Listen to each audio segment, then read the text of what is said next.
In this tutorial, we're going to talk about the next feature, the FreeForm. The FreeForm is your first step toward the complicated surface modeling. So now we created the dome here on that surface, and we created a wrap, and they are quite uniform shaping.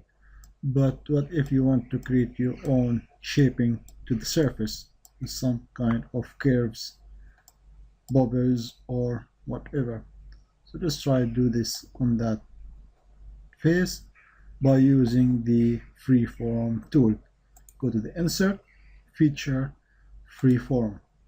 So select first the face where you want to make your FreeForm, and then you will need reference lines and points where you're going to make your deformation. So first let's add a line. You can add that line or curves by add curves. They are control curves. So if you move on your surface, you will see that you are able to create this line. If you flip the direction, you will make the lines on the other side. Let's flip direction. Let's make two lines. And after creating your curves or lines, you need points in order to be manipulating them. So go to add points, move over your lines, but if you move in other lines, you are not able to add any points, just on your inserted curves.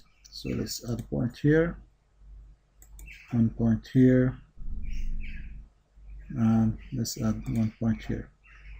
So when you are done, you can go to the deactivate the point, add points, and now select your line. If you click on that point, you see 3 arrows. In these 3 arrows, you will be able to free move your points.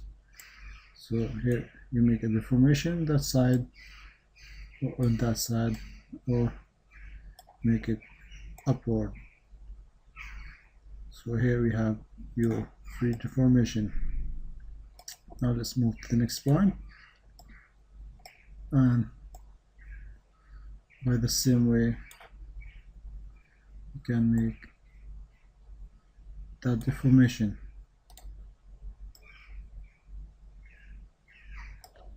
Now go to this line,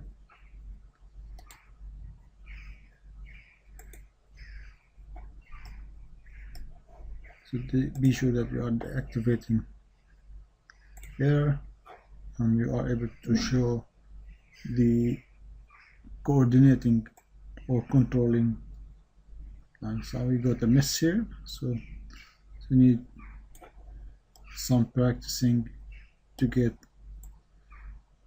your best shape. So this tool is the tool showing you how you are able to deal with. So when you are done, click OK. So you have just kind of experiment how you can deform your part. So it's quite not logical, but you can delete it. So this is the idea how to use FreeForm, and hope this tutorial is useful.